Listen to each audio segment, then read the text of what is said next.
Take the cash and walk away, the CEO said, her voice echoing off the concrete walls. Single dads don't get to play hero in my building. By the way, where are you watching from? Tell me in the comments below. The envelope hovered between them, crisp and thick, absurdly clean against oil-stained floors and rusted pipes. She stood beside a black executive sedan, heels sharp, posture sharper, confidence draped over her like the tailored coat on her shoulders. The mechanic in front of her wore steel-toed boots and a faded uniform with his name stitched above the pocket. To her, he was a minor inconvenience with grease under his nails. She expected him to hesitate, maybe glance at the money twice, maybe swallow. He didn't. Instead, the single father looked past the envelope toward the service elevators that climbed to the glittering ballroom above. His expression didn't change. His breathing didn't shift. And that stillness unsettled her more than outrage ever could. That was the moment she misunderstood him. Seconds before the upper floors would tremble. Seconds before her investors would look for the very man she was trying to silence. This wasn't about a bribe. It was about what a father refuses to abandon. Marcus Hale didn't raise his voice. The garage smelled of gasoline and damp cement, and somewhere overhead a ventilation fan hummed unevenly. He noticed things like that. Small vibrations, subtle irregularities. They rarely lied. Victoria Langford watched him with open impatience. "You filed a report," she said. "You made your point. Now withdraw it. Tonight's launch can't be delayed because a maintenance worker thinks he hears ghosts in the walls." He finally met her eyes. Calm, unblinking. They're not ghosts. 3 levels above them, crews were testing sound equipment for the biotech gala. The bass thumped faintly through the beams. A low pulse underfoot. Marcus felt it the way other men felt weather changes in their knees. The envelope shifted slightly as the assistant holding it adjusted his grip. "Mr. Hale," he murmured, "this is generous. Sign the retraction. Go home. Go home." Home meant Lila curled beneath a blanket printed with constellations. It meant unfinished math homework on the kitchen table and a promise that maybe, just maybe, she could visit the tower tonight to see where her dad worked. She'd been proud when he'd pointed at the skyline and said, "That one." Pride was fragile when built on a lie. Victoria stepped closer. "You change filters. You mop floors. You don't dictate structural timelines." The words were meant to shrink him.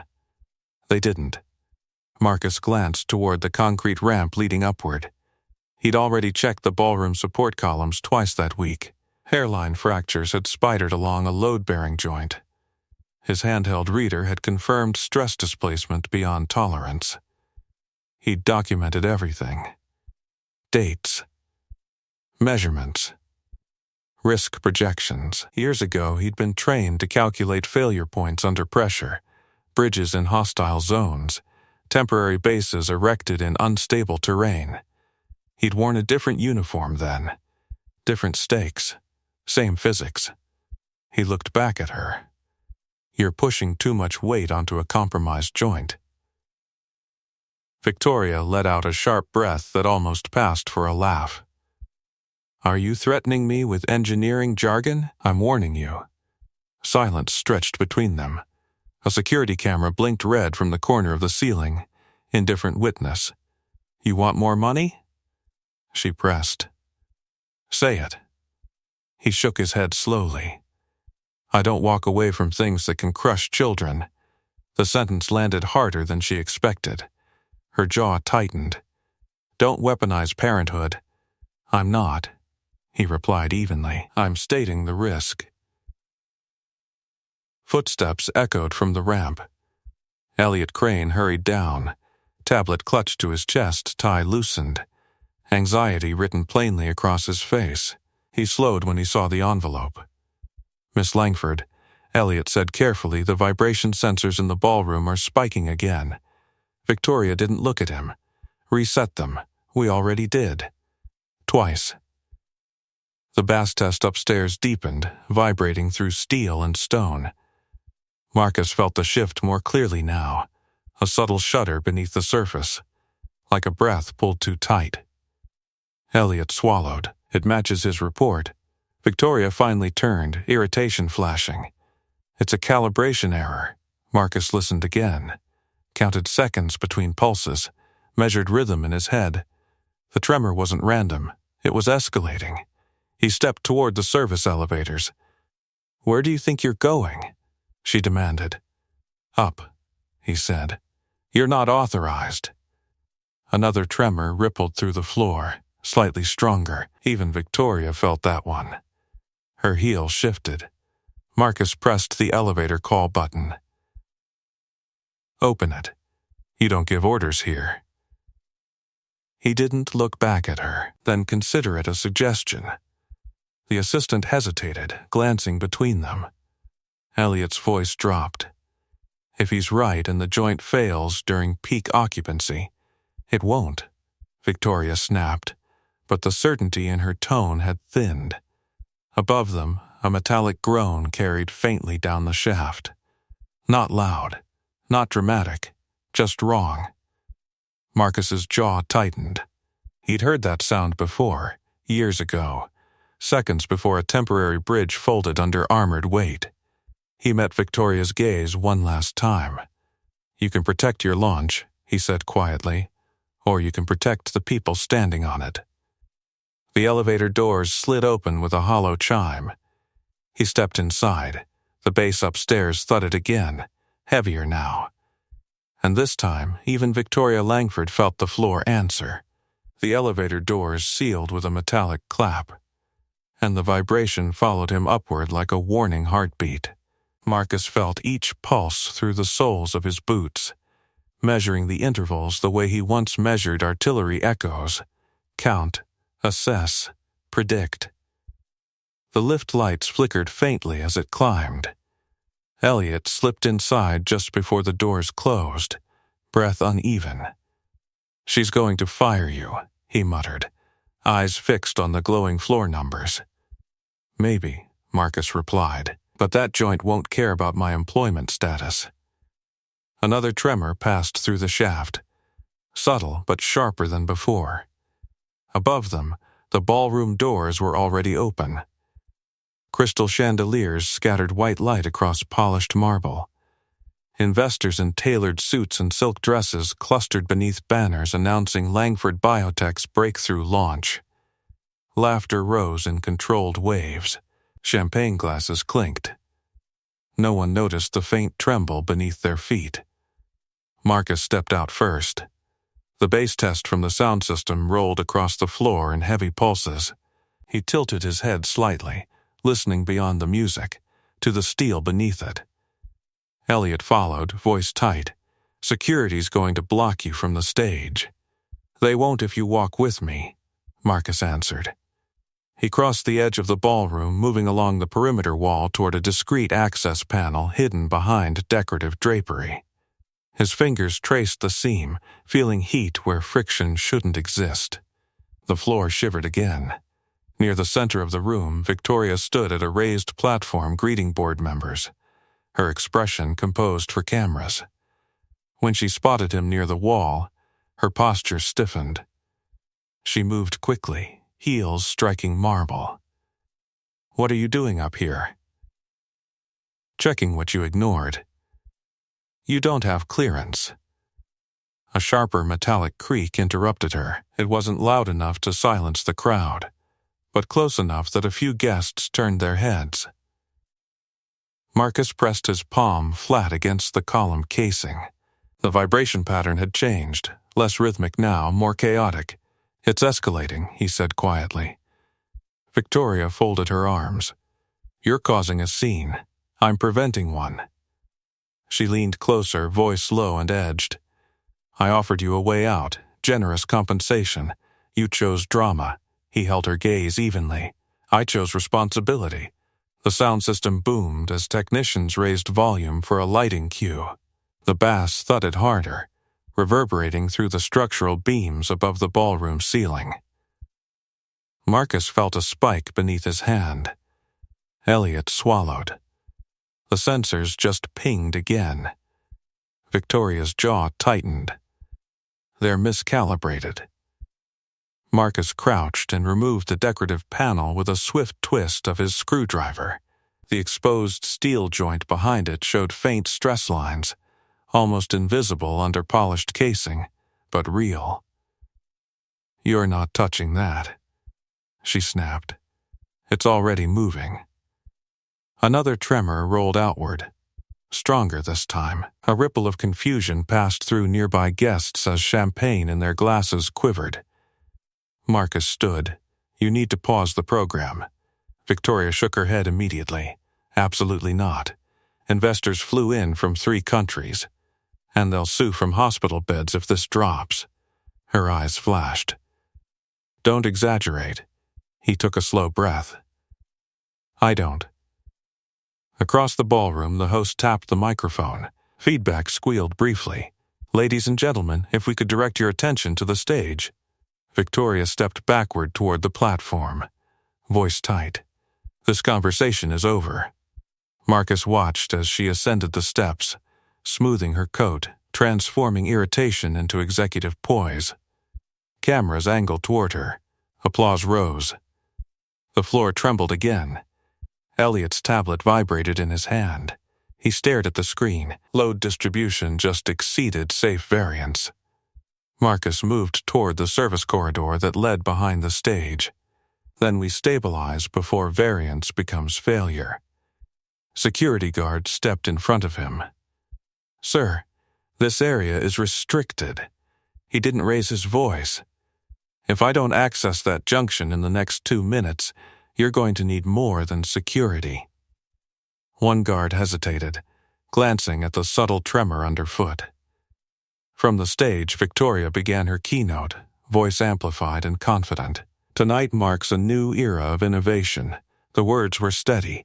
The building wasn't. Marcus turned slightly toward the nearest camera mounted along the wall. "You're recording this," he said calmly to no one in particular. "Good," Elliot exhaled. "If you're right, I am." Another vibration surged upward, stronger, enough to draw murmurs from the crowd. A few guests shifted uneasily. Marcus met Elliot's eyes. "Open the access hatch behind stage left. That requires executive code." "Then override it." Elliot hesitated only a second before moving. For a moment, the music cut out unexpectedly. The silence felt heavier than the bass. In that brief quiet, the building released a low metallic groan. Longer now, unmistakable. Heads turned. Victoria faltered mid-sentence. Marcus stepped toward the corridor entrance as confusion began to ripple through the ballroom like spreading cracks in ice. Before this gets worse, subscribe with the bell on, because what happens next proves quiet men aren't weak. They're prepared. The chandeliers trembled, light scattering across faces that had come for celebration, not warning. And the floor answered again, harder. The tremor rolled through the ballroom harder this time, rattling glassware and drawing a sharp gasp from the nearest tables. The chandeliers swayed, just slightly, but enough to turn murmurs into uneasy whispers. Victoria froze mid-sentence on the stage, her smile tightening under the lights. Marcus didn't wait. He moved past the security guard whose authority had just been replaced by instinct. "Clear the center," he said firmly. "Shift weight toward the perimeter walls." Guests blinked at him, confused. A few laughed nervously, assuming it was part of the program. Another metallic groan dragged through the ceiling. Elliot reappeared from behind the stage, breathless. "The access hatch is open."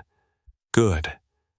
Victoria descended from the platform, heels striking sharply against the floor. "This is unacceptable," she hissed. "You're frightening my investors." "They should be frightened," Marcus replied evenly. A deeper shudder answered him, stronger than before. Several glasses toppled from a tray. One shattered, the sound cracking through the room like a warning shot. Now people were listening. "What's happening?" Someone shouted. Victoria's composure flickered. "Remain calm," she called out, voice amplified through the microphone still clipped to her lapel.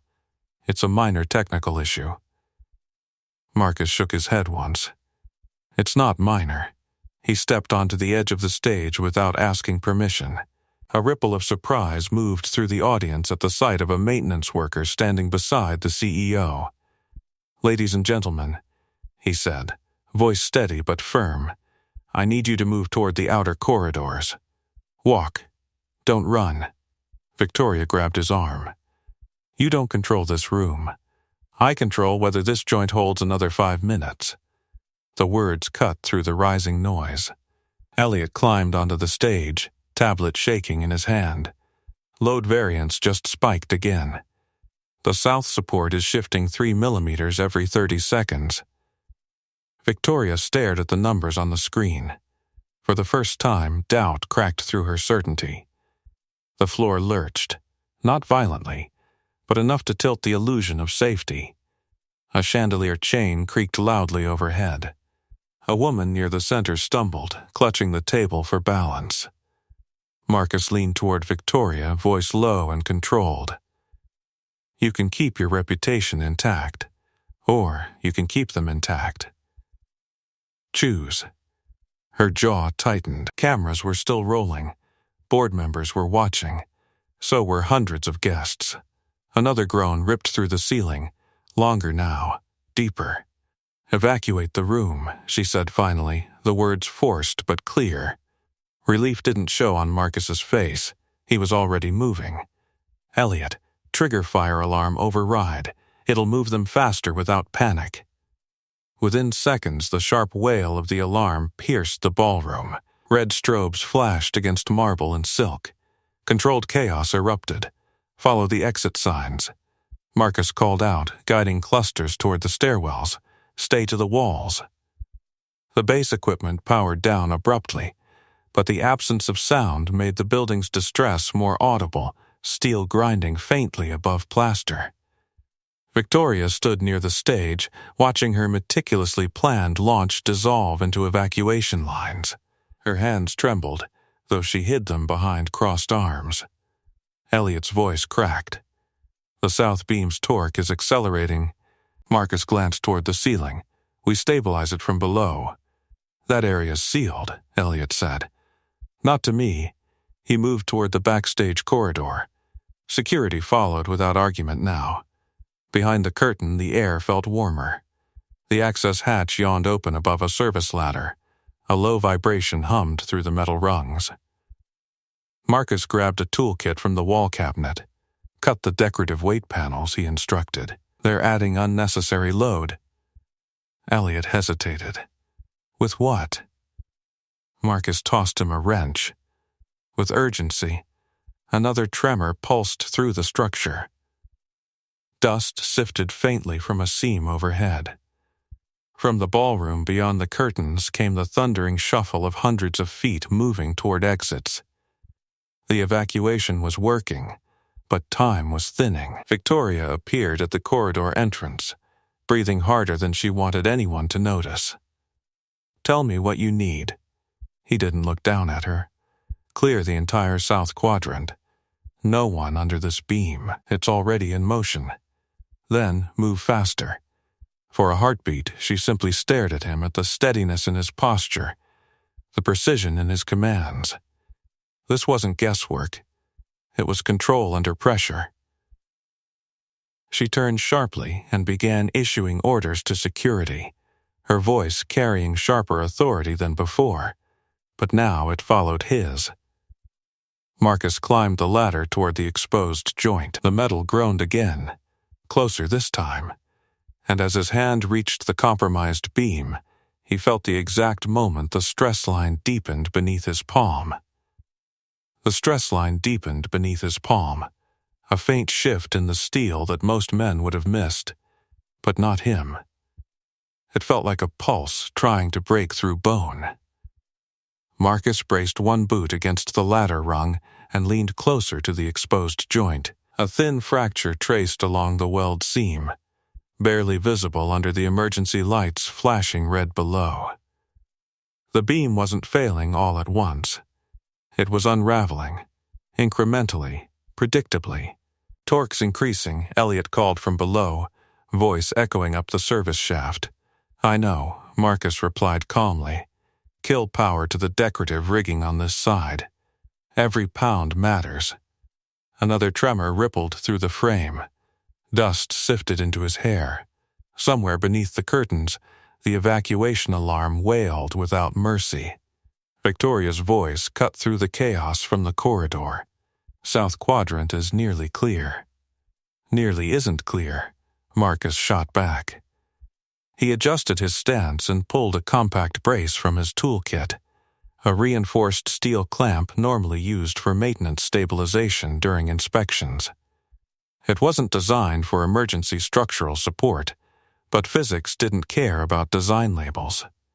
He secured the clamp along the weakest portion of the seam and tightened it slowly. Each turn of the wrench resisted him harder than the last. The beam groaned in protest. Below, Elliot stared at his tablet. Displacement just slowed. Barely.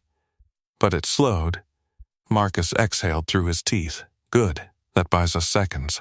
Another violent tremor shook the shaft, stronger than the others. The ladder rattled beneath him. Victoria stepped closer, her earlier composure gone. "How long will it hold? Depends how fast you empty the room." The metallic grinding sound intensified, longer, heavier. It wasn't just one joint anymore. Load redistribution was beginning.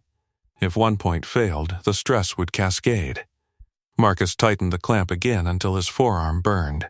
Sweat slid down his temple despite the cool air. "Elliot," he called. "Pull up the original load specs." "I have them." "What's the safe maximum occupancy for this configuration?" 350. How many were inside?" A pause. "Over 600. Victoria closed her eyes for half a second. Marcus didn't. "Cut the live stream feed," he ordered. "Power systems are adding vibration." Elliot moved quickly toward the breaker panel. The alarm shifted tone as emergency lighting kicked fully into place. Outside the corridor, footsteps thundered down stairwells. A sudden crack echoed above him. Not loud, but wrong. Marcus froze for one precise second, listening. The sound came from the upper weld, secondary stress fracture forming. "Elliot," he said evenly, "I need 2 more clamps from storage. We only have 1. "Then bring it." Victoria stepped forward. "Tell me what I can do." He looked down at her briefly, not with anger, not with accusation, just clarity. "Authorize whatever I need without debate." Her chin lifted slightly. "You have it." It was the first time she'd said those words to him. Elliot scrambled back with the second clamp, hands shaking. Marcus secured it beside the first, adjusting tension to redistribute weight across a wider surface. The beam responded with a low groan but no sharp crack. "Displacement is stabilizing," Elliot whispered, disbelief edging his voice. Marcus didn't allow himself relief. "Temporary. This isn't a fix, it's a pause." Below them, the ballroom doors slammed shut as the last wave of guests exited. The echo carried like a signal. Victoria's phone vibrated non-stop. Board members, investors, media. She ignored it. Another minute passed. The tremors softened, not gone, but contained. Marcus descended the ladder slowly, muscles tight from controlled strain. His boots hit the concrete floor with a dull thud. "Room's clear," Elliot said. Marcus nodded once and stepped back to examine the exposed structure from below. The clamps held, biting into steel with stubborn force. Victoria stared up at the compromised joint, then at him. "You predicted this. Yes. You filed documentation. Yes." "And she stopped. He finished the sentence without bitterness. "You offered me money." Silence pressed into the narrow corridor. From beyond the curtains came distant sirens, emergency responders arriving. Elliot glanced between them. Structural engineers are on their way. They'll confirm, Marcus said quietly. Victoria studied him as if seeing him clearly for the first time, not as maintenance staff, not as inconvenience, but as something else entirely. Who are you? She asked, the edge gone from her voice. He wiped dust from his hands with a rag. I maintain what's put in front of me. That's not what this was. He met her gaze. No, it wasn't. Above them, the beam held steady under the clamps. Fragile, temporary, saved by inches and timing. Victoria drew a slow breath. If that joint had failed during my speech, it would have failed under your audience, he corrected gently. The sirens grew louder. Outside, flashing lights painted red and blue against the marble lobby walls. Marcus stepped past her toward the corridor exit. This isn't over.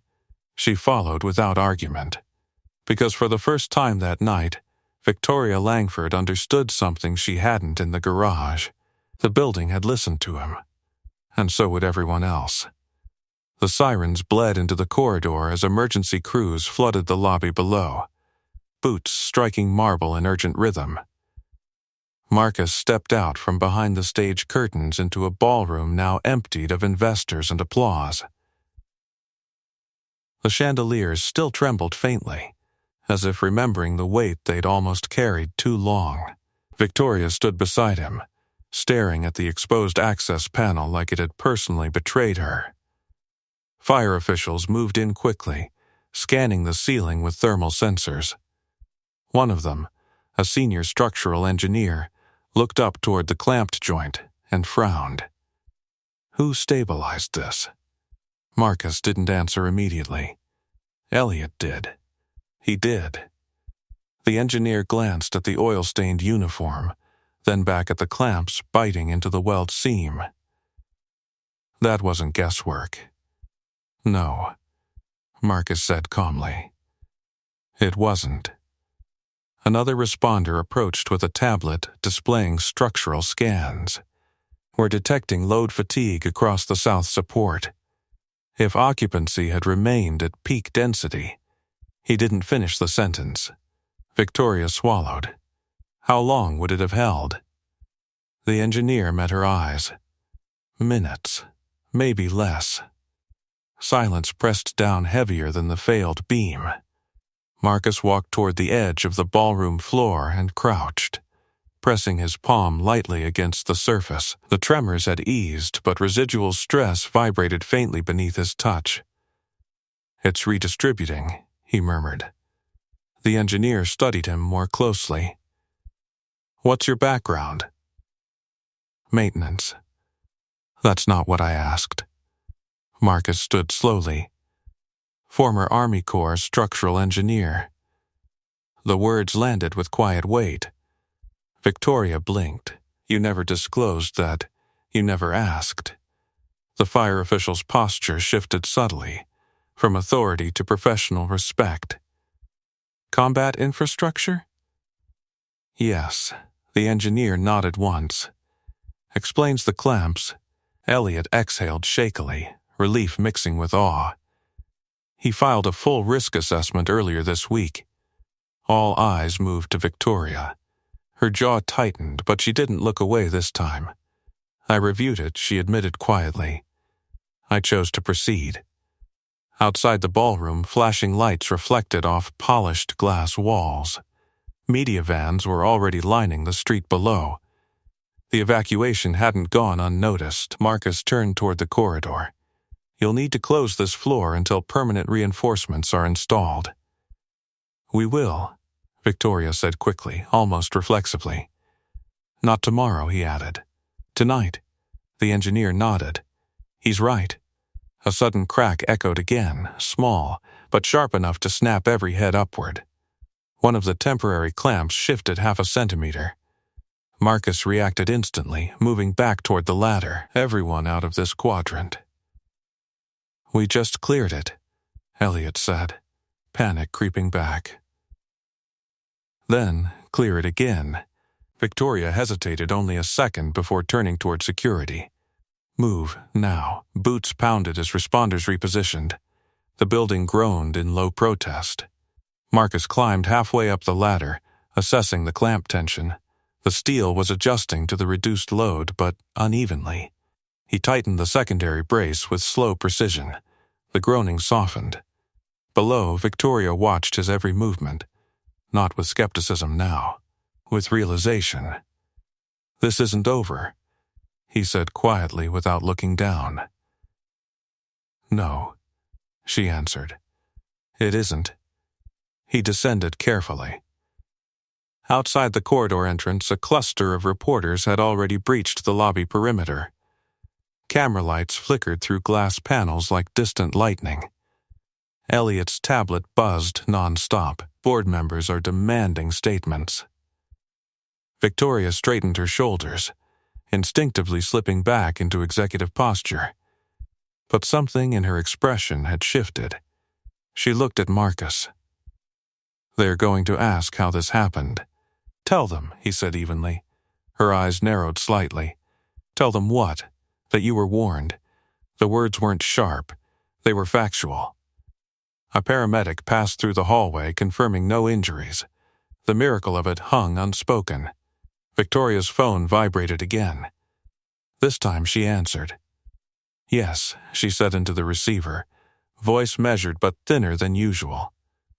"The event is suspended. Structural concerns, yes, no casualties." Her gaze drifted toward the ballroom ceiling where the clamps gleamed under emergency lights. Marcus stepped toward the exit. "Engineers will need full access to maintenance records." "You'll provide them," she replied automatically. "I already have." The engineer approached again. "Sir, if you hadn't stabilized that joint when you did." Marcus shook his head slightly. It held because people moved quickly. Victoria lowered the phone slowly. "Because you moved quickly."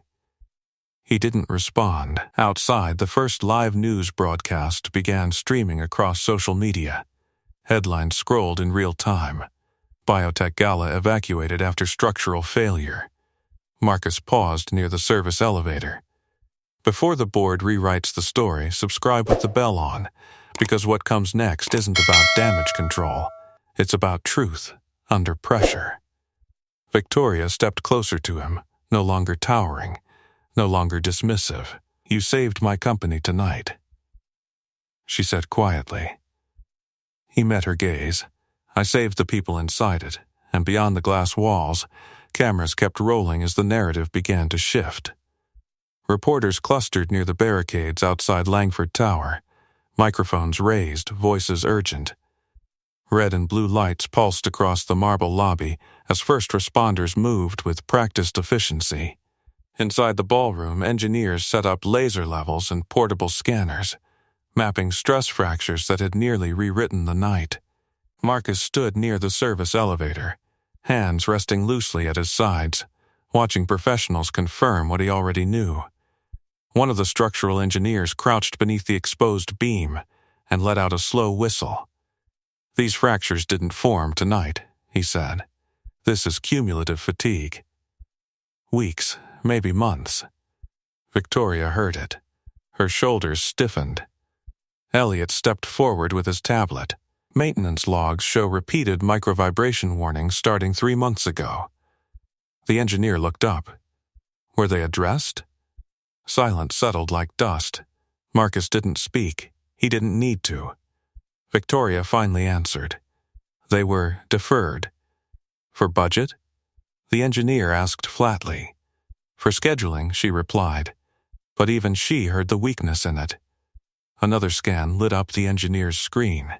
The south support weld should have been reinforced when you upgraded the sound rigging last quarter.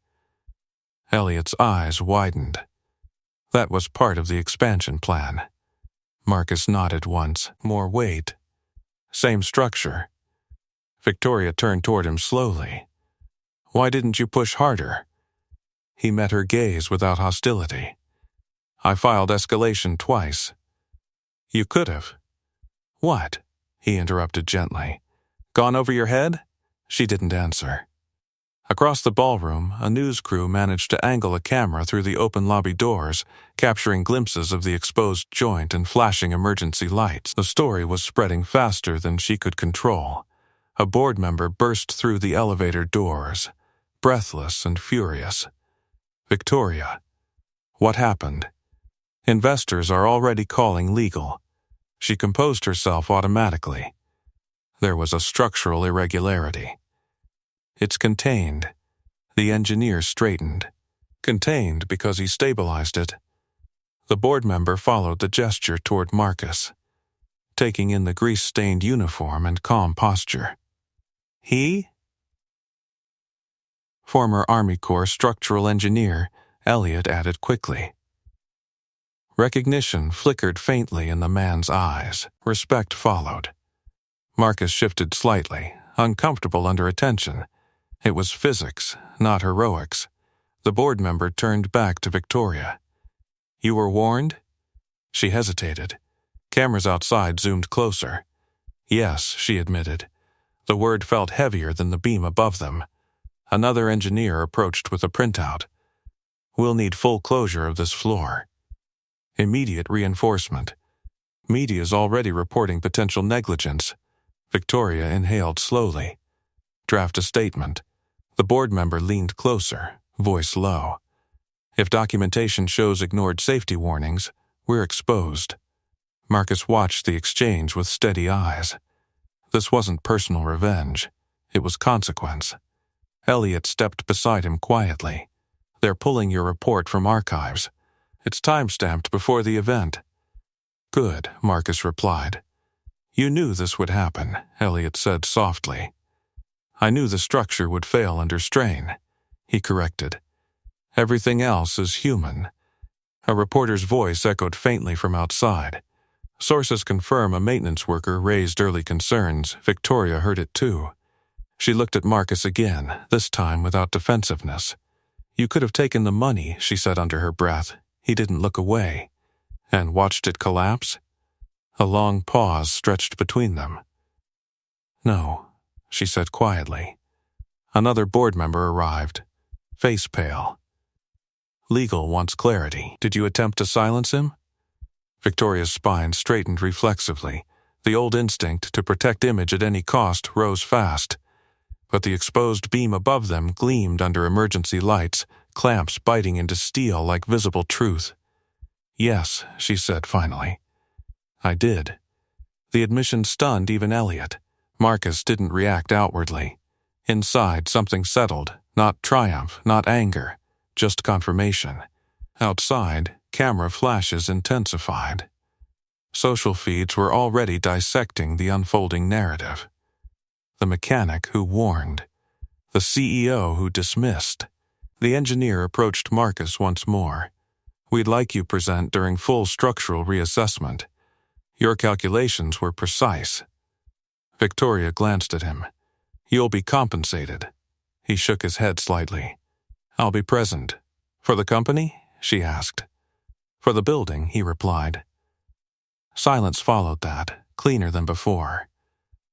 In the lobby, evacuated guests clustered in anxious conversation.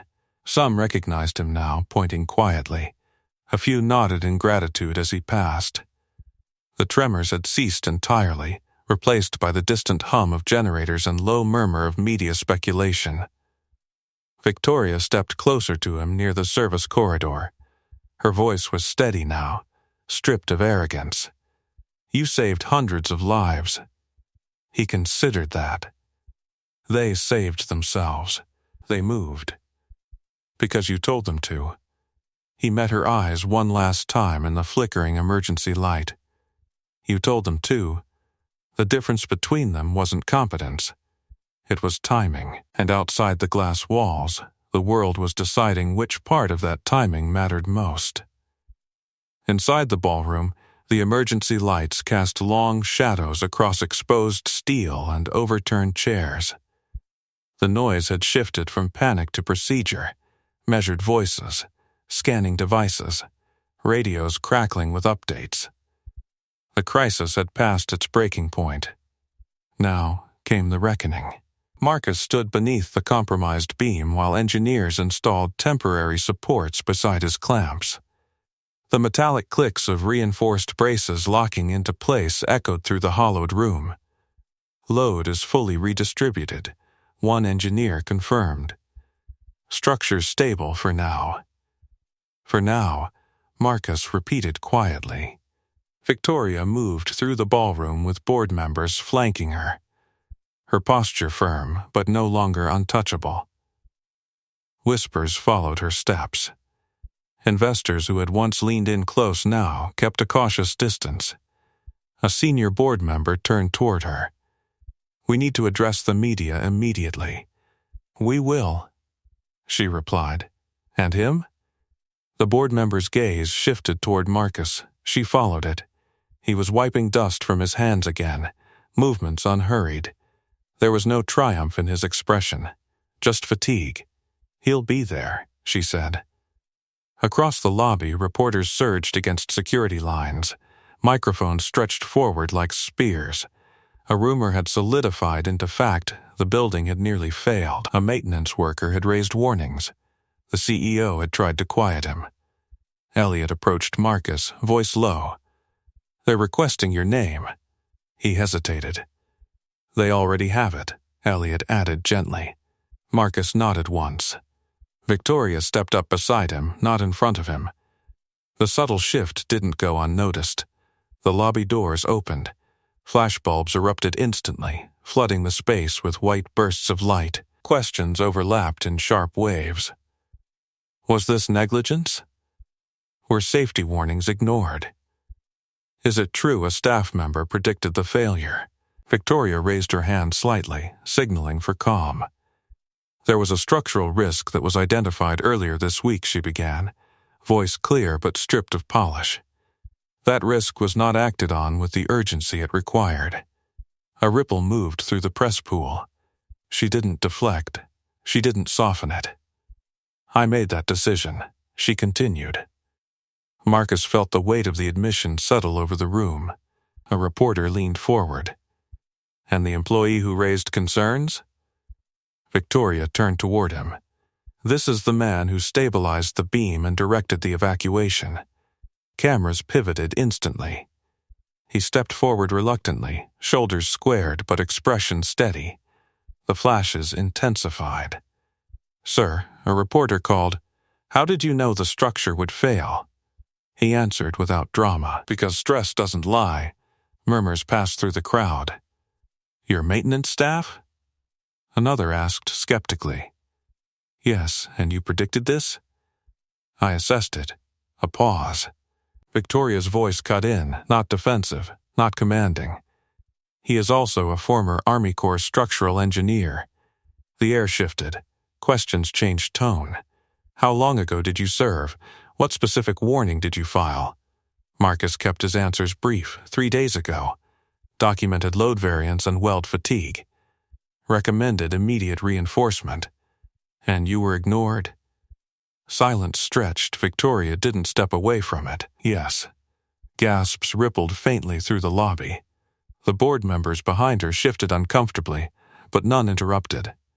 Marcus felt something unfamiliar, public recognition not for authority, but for restraint. A reporter near the back raised her voice. "Is it true you were offered money to retract your complaint?" The question sliced cleanly through the room. Victoria inhaled. "Yes," she said before he could respond. Cameras caught the moment. The admission. The unflinching delivery. Marcus didn't look at her. He looked at the reporters instead. "Why refuse?" Someone pressed. He answered simply. "Because there were children in that room." A beat of silence followed, heavier than the sirens earlier. "Your child?" the reporter asked. He nodded once. "And everyone else's," he added. That was the sentence that settled into the crowd. Victoria glanced at him briefly, and something inside her shifted again. Not humiliation this time, not defense. Recognition. Another board member stepped forward. Voice cautious. "An independent structural audit will begin immediately. All findings will be released publicly." The press scribbled furiously. Elliot stood off to the side, watching the inversion unfold in real time. The man once dismissed as overstepping labor now stood at the center of the narrative, not demanding attention, but earning it. Marcus stepped back slightly, allowing the engineers to answer technical follow-ups. He had no interest in spectacle. Victoria leaned closer to him quietly amid the noise. "You didn't have to stand beside me," he kept his gaze forward. "I didn't stand beside you," she understood. Another reporter called out, "Will he be promoted?" Victoria didn't hesitate. "He'll be consulted on every structural decision moving forward." Marcus turned slightly toward her, brow lifting. "I didn't agree to that." "You should," she replied softly. "We need someone who listens to steel before applause." The comment carried further than she intended. Several microphones caught it. A faint smile ghosted across his face. Not pride, not victory, something steadier. The cameras kept flashing. But for the first time that night, the tremors had stopped. The flashing cameras didn't. Reporters continued firing questions as emergency crews dismantled temporary barriers in the lobby. Victoria remained at the front, shoulders squared. But now, she stood half a step behind him instead of ahead. It was subtle. It mattered. "Will there be resignations?" Someone called out. "There will be accountability," she answered. Marcus felt the weight of those words settle into the marble beneath his boots. Accountability wasn't immediate. It was procedural, slow, sometimes selective. Elliot stepped closer, lowering his voice. "Board's convening upstairs. They want you present." Marcus raised an eyebrow. "For what?" "For the audit discussion." Victoria nodded. "You'll come." "That wasn't part of my job description. It should have been." Another reporter shouted, "Did you calculate the failure point alone?" Marcus answered calmly, "I documented stress variance and weld fatigue. Physics did the rest." A faint ripple of approval moved through the crowd. The narrative had shifted completely now. Not maintenance man versus executive. Competence versus arrogance. Victoria turned toward the press once more. "An independent firm will conduct a full structural review. All maintenance escalation protocols will be revised effective immediately." "Because of him?" A journalist pressed. "Because he was right," she said plainly. The statement landed harder than any defense could have. Security began ushering reporters back as the formal briefing concluded. The lobby slowly quieted, though camera lights still flickered like residual lightning. Marcus exhaled slowly. The adrenaline was wearing off now, leaving behind the dull ache in his forearms from tightening clamps against shifting steel. Victoria stepped closer once the press thinned.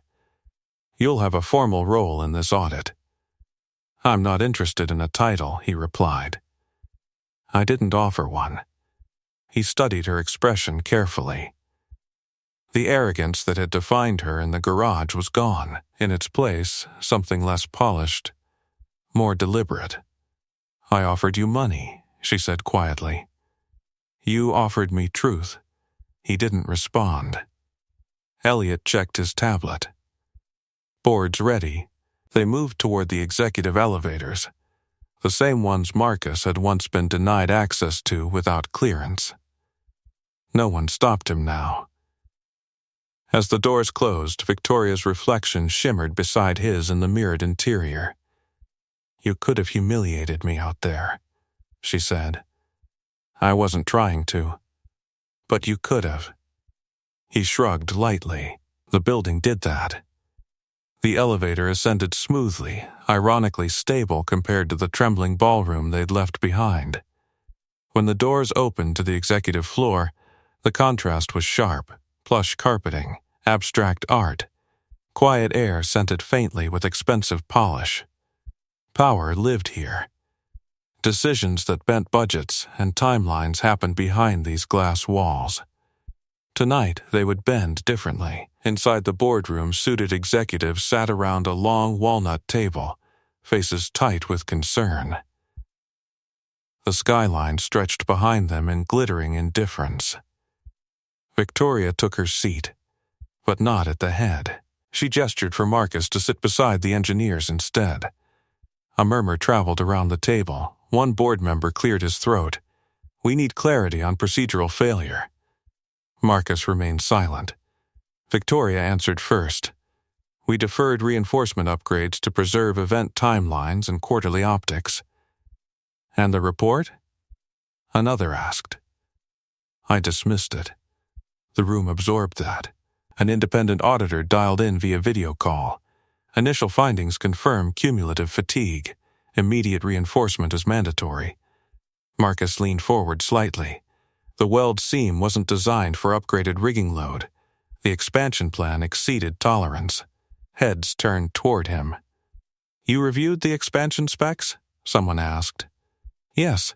Why weren't you consulted earlier?" Another pressed.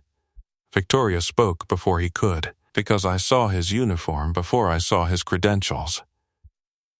Silence. The admission carried weight no PR statement could soften. Marcus felt no triumph in it, only inevitability. If you believe truth deserves a voice, even when it wears work boots, subscribe with the bell on. Stories like this aren't rare, they're just rarely told. The auditor's voice crackled through the speaker. "Full audit begins tomorrow morning. Public disclosure will follow." Victoria nodded. "It will." A board member leaned back, studying Marcus carefully.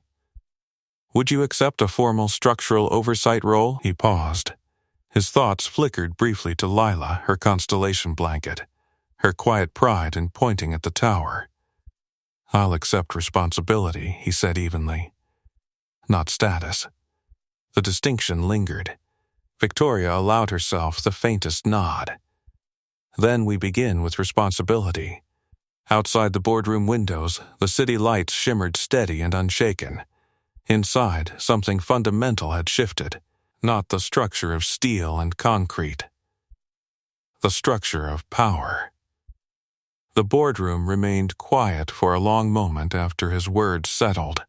Outside the glass walls, the skyline glittered as if nothing had nearly fallen apart beneath it.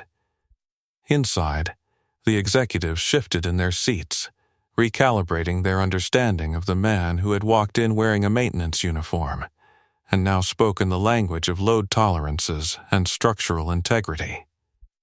The independent auditor's voice echoed from the speaker. "Mr. Hale, based on preliminary scans, your clamp placement likely prevented progressive collapse." "Likely?" A board member asked sharply. "Highly likely," the auditor corrected. "Without redistribution, failure would have begun at the south beam and cascaded across the ballroom span." Victoria's fingers tightened slightly around the edge of the table. She didn't look at Marcus, but she heard every syllable. Another executive leaned forward. "How did you calculate that so quickly?" Marcus answered plainly. "You don't calculate from scratch in moments like that. You recognize patterns." "From combat?" someone asked. He nodded once. "Bridges under convoy weight. Temporary bases under artillery vibration. Steel behaves the same under pressure." The room absorbed the implication. This wasn't luck. It was experience forged in places where collapse meant casualties. Elliot sat near the far end of the table, watching the inversion solidify. Hours ago, this same group would have dismissed a maintenance report without discussion. Now they were asking for his assessments before speaking themselves. Victoria finally turned toward him. "If we begin reinforcement tomorrow, what's the immediate priority?" He didn't hesitate. South weld replacement, load redistribution recalibration, then vibration dampening for the rigging. A board member scribbled notes quickly. "And occupancy limits?" Another asked. Reduced until independent certification confirms reinforcement. Victoria nodded. We follow that. The auditor added. Public transparency will mitigate liability. Marcus studied the polished table surface for a moment. Transparency isn't mitigation, it's prevention.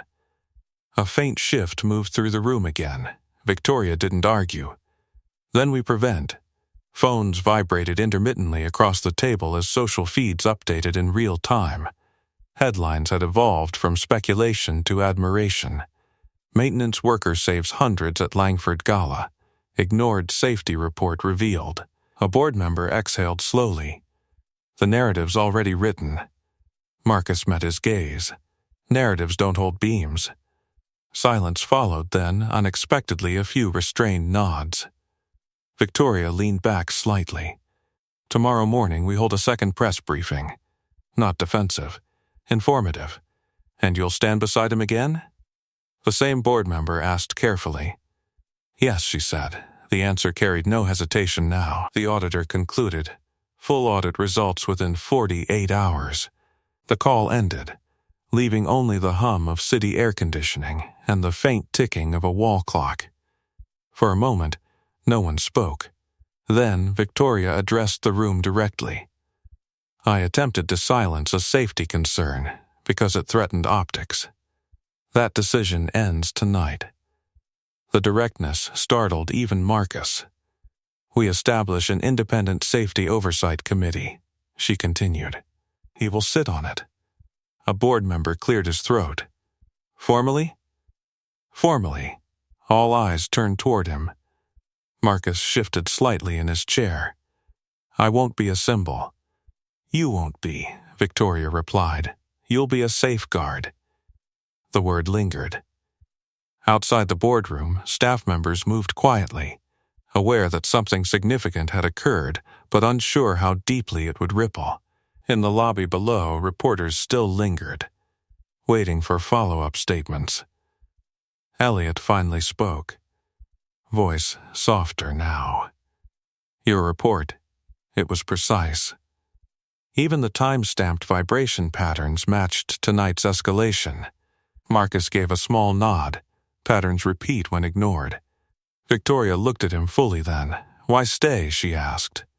After what I did in that garage, he held her gaze calmly. Because the building's still here, it was answer enough. A communications director entered quietly. Press is requesting confirmation that no employees will face retaliation for safety escalations. Victoria didn't look away from Marcus when she responded. Confirm it. The director nodded and exited. The shift wasn't theatrical. It wasn't loud. It was procedural and deliberate, like tightening a bolt until tension equalized. Marcus rose from his chair slowly. Engineers will need access to original expansion blueprints. You'll have it, Victoria said. He hesitated for a brief second, and the surveillance footage from the garage. A flicker crossed her expression. Not fear. Not defensiveness. Acceptance. It will be included, she answered. The boardroom lights reflected faintly against the glass walls, framing the city beyond. The tower still stood, but it stood differently now, under scrutiny, under reform. Marcus walked toward the door. Victoria rose as well. We begin at 6 a.m. I'll be here. He stepped into the hallway, the executive carpet soft beneath work boots that had once been told they didn't belong here. Behind him, inside that polished room, power recalibrated itself around something it had nearly crushed. And this time, the recalibration was deliberate. Marcus stepped into the quiet executive hallway, the door closing softly behind him. The hum of distant elevators replaced the charged silence of the boardroom. For a moment, he stood alone beneath recessed lighting that had once felt like a boundary line. Footsteps approached from behind. Wait, Victoria called. He turned slowly. The hallway was empty except for them now. No cameras, No board members. No reporters pressing for sound bites. Just polished floors and the faint reflection of city lights through distant glass. "You asked for the surveillance footage," she said, stopping a few feet away. "You intend to release it. I intend for it to exist in the audit. That's not the same thing." "No," he agreed. "It's not." She studied him carefully. "It shows me offering you money. It shows you trying to prevent a problem from going public." Her jaw tightened slightly. "It shows me trying to silence you." Yes. The word wasn't harsh. It was steady. She exhaled slowly. "Legal will advise against full release. Legal advises for liability. I advise for trust." Silence stretched between them, thinner than before but still present. "Trust doesn't repair stock value," she said. "It repairs structures." A faint sound escaped her, almost a humorless laugh. "You speak like everything's steel." "It is," he replied. Pressure reveals weakness. Her gaze shifted briefly toward the distant window at the end of the corridor. "I built this company from nothing, and nearly lost it over optics." She didn't deny it. A security officer approached carefully. "Ma'am, media is requesting follow-up confirmation about the bribe allegation." Victoria's posture straightened instinctively. The old reflex surfaced. Contain, redirect, control. Marcus watched the shift happen in real time. She glanced at him once, then back at the officer. "Confirm it," she said. "State that it occurred. State that it was wrong." The officer hesitated, surprised. "Yes, ma'am." He left quickly. Marcus studied her expression. "That'll cost you. It already has." A distant phone buzzed in her coat pocket. She ignored it.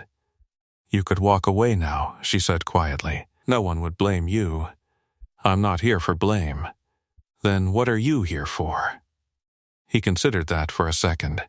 "So the next maintenance report doesn't get weighed against a quarterly forecast." Her eyes flickered with something unfamiliar. Respect without defensiveness. Down in the lobby, a renewed murmur rose as the confirmation reached reporters. Headlines would sharpen. Investors would react. Board members would strategize damage control. But the statement had been made. Victoria folded her arms loosely. Not protective, just thoughtful. "You said in the garage that you don't walk away from things that can crush children." "Yes. Does that include companies?" "If they're standing on unstable ground." Another quiet beat passed. She stepped closer, not invading, not towering. "Then help me reinforce it." He didn't answer immediately. "Not for image," she added. "For foundation." He searched her face for signs of performance. None appeared. The sharp edges were still there, but tempered now by something harder to fake. Consequence. "You'll lose people," he said. "I know. You'll lose contracts. I know. You may lose your position." Her shoulders lifted slightly. "If I deserve to," he held her gaze. For the first time since the garage, there was no imbalance between them. Just two people standing inside a building that had nearly fallen. "Full disclosure?" he asked. "Full disclosure. Independent oversight?" "Yes. No retaliation." "Guaranteed." He nodded once. The elevator at the end of the hallway chimed softly as it arrived. The doors opened to reveal Elliot, face flushed with urgency. "They're replaying footage on national feeds," he said. "Not the garage, just the stabilization. They're calling him the engineer in boots." Marcus shifted uncomfortably. "That's unnecessary." "It's accurate," Elliot replied. Victoria glanced toward the elevator, then back at Marcus. "The story's already bigger than us." "It should be about systems," he said. "It will be." A faint vibration hummed through the building. Not a tremor this time, just the steady rhythm of reinforced generators maintaining stability. He listened to it instinctively. "It's steady," he murmured. "For now," she replied. He stepped toward the elevator. 6 a.m., she reminded him. I'll bring the original expansion schematics, he said. The doors began to close. Marcus, she said just before they sealed. He looked up. I was wrong. The admission hung in the air longer than any headline. He gave a small nod, not forgiving, not condemning, simply acknowledging. The elevator descended smoothly toward the lobby where reporters still waited and steel beams still held. And for the first time that night, the building felt balanced, not because it hadn't cracked, but because the cracks were finally visible. The elevator doors opened to a lobby that no longer buzzed with panic, but with aftermath. Reporters remained behind barricades, speaking into cameras under the glow of portable lights. Employees stood in quiet clusters, checking phones, replaying footage, absorbing what the night had revealed. Marcus stepped out first. The marble floor felt solid beneath his boots now, steady, reinforced by temporary supports above. He listened instinctively anyway. No tremor, just the low hum of generators and distant city traffic filtering through glass. Victoria followed a second later. Conversations shifted when people saw them together. A facilities worker near the reception desk straightened subtly. A security guard who had blocked Marcus earlier now gave him a small, almost embarrassed nod. The inversion wasn't loud, but it was everywhere. Elliot hurried toward them, tablet in hand. Audit firm confirmed public report release by tomorrow evening, he said. Full transparency, Victoria nodded. Good. A cluster of employees lingered near the lobby entrance, uncertain whether to disperse or wait. One of them, an older janitor with silver at his temples, stepped forward hesitantly. Sir, he said to Marcus, we've filed reports before. They don't always go anywhere. Marcus met his eyes. They will now. Victoria heard that. She didn't interrupt. Another employee spoke up. Is it true you warned them days ago? Yes, Marcus answered simply. And they tried to pay you off? A ripple of discomfort passed through the nearby executives. Victoria stepped forward before he could respond. Yes, I did. The admission settled heavier than before, not because it was new, but because it was repeated. The janitor studied her carefully.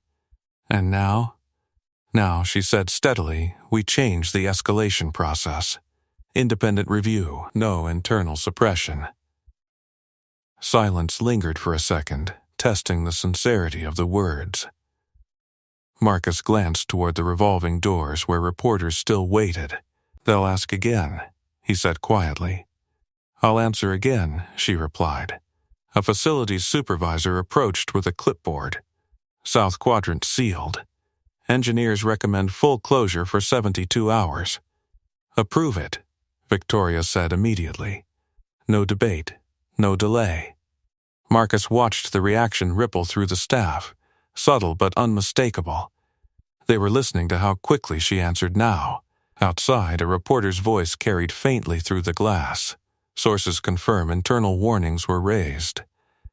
Victoria turned toward Marcus.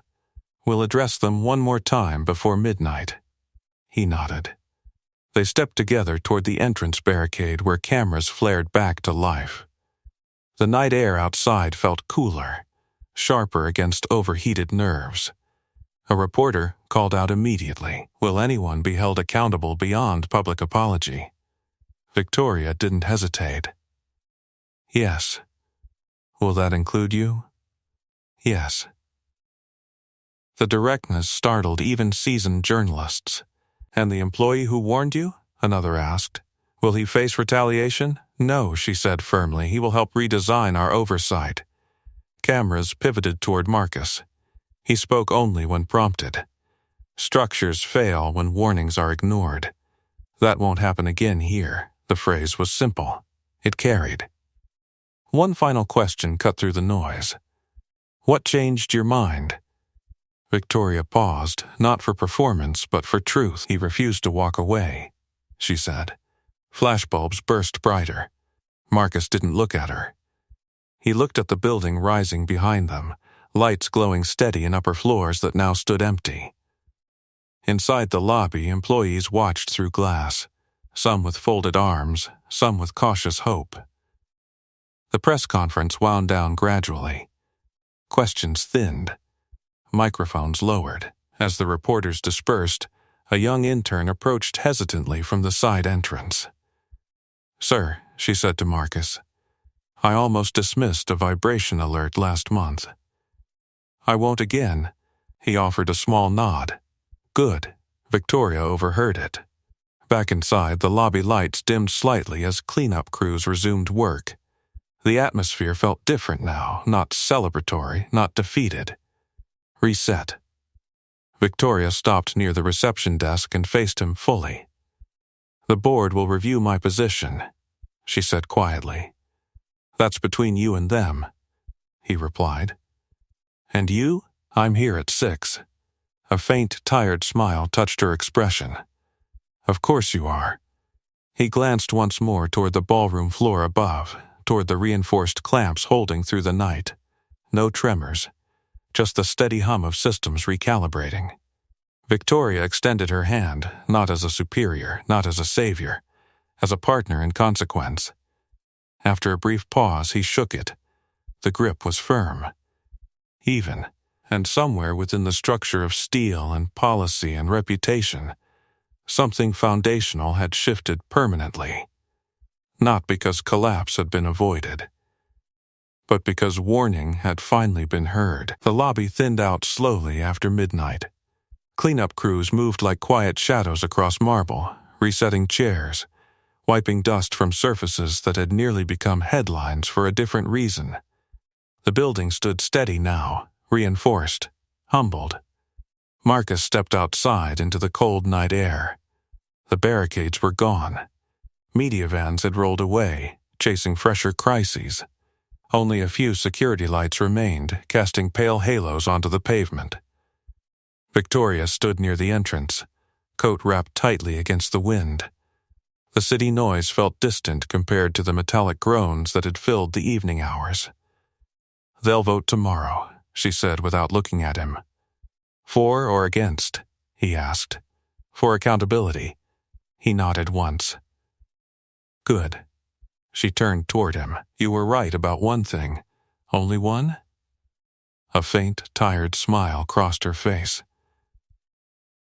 "Pressure reveals weakness." He didn't answer. For a moment, they stood in silence beneath the tower that had nearly betrayed its own weight. 6 a.m., she repeated quietly. "I'll be here," he said. This time, when he walked away, she didn't stop him. The next morning came sharp and clear. At 5:52 a.m., the city skyline glowed faintly pink as the sun edged upward. The executive entrance remained closed, but the service door clicked open as he swiped his badge. The hallway lights hummed awake above him. Steel doesn't forget stress overnight. He knew that. So, he moved first to the south quadrant, climbing the ladder once more to inspect the clamps installed under emergency pressure. They held. Engineers arrived minutes later. Blueprints rolled beneath their arms. Elliot followed, already speaking into a headset about audit schedules and press transparency. At exactly 6, Victoria entered the ballroom floor. No press, no entourage. Just her. She stopped beneath the exposed beam and looked up. "It's different in daylight," she said. "It always is," Marcus replied. In daylight, cracks looked less dramatic, but more honest. Engineers began measuring for permanent weld replacement. Reinforcement plates were laid out carefully along the floor. Calculations were rechecked. This time, no one rushed to meet optics. They moved to meet tolerances. Victoria stepped closer to the blueprint table. "Walk me through it," she said. He did. He explained load redistribution ratios, vibration dampening systems, reinforcement sequencing. She listened, not interrupting, not deflecting, just absorbing. Hours later, a formal statement went live across every platform. Full disclosure. Internal reform. Independent oversight. and attached to the release was the surveillance footage from the garage. No edits, no spin, just truth. The reaction was immediate and decisive. By evening, the board announced restructuring. Victoria would remain, but under oversight. Compensation reforms would prioritize safety compliance. Escalation channels would bypass executive bottlenecks entirely. Inside the building, something subtler happened. Maintenance staff walked straighter. Supervisors listened longer. Reports were read before budgets were calculated. Marcus stood near the south support as the first permanent weld plate was installed. Sparks burst bright against steel, the scent of heated metal filling the air. He felt it through his boots, the steady hum of reinforced structure, stronger than before. Victoria approached quietly. "The investors stayed," she said, "because you told the truth, because you didn't walk away." He glanced toward the weld seam, now thicker, reinforced. "Neither did you," he said. She considered that. "I almost did," she admitted, "but you didn't." A brief silence passed between them, not uncomfortable, just earned. Later that night, long after engineers had packed up and media cycles had shifted, Marcus returned home. Lila was waiting at the kitchen table, eyes wide. "Did the building fall?" she asked softly. "No," he said, kneeling beside her chair. It held. She studied him carefully. "Because of you?" "Because people listened." She smiled, small but proud. He tucked her under the constellation blanket as usual. The night outside their modest home was quiet. No sirens, no tremors, just stillness. The next day would bring audits, committees, structural redesigns. It would bring resistance and progress in equal measure. But tonight, the foundation was steady. Not perfect, steady. If this story moved you, tell me, what's the next title we should tackle? Subscribe and don't miss our next story. Everyone thought the single dad was homeless. The emergency broadcast proved them wrong. Trust me, you'll feel it. And tell me in the comments, what injustice should we tackle next?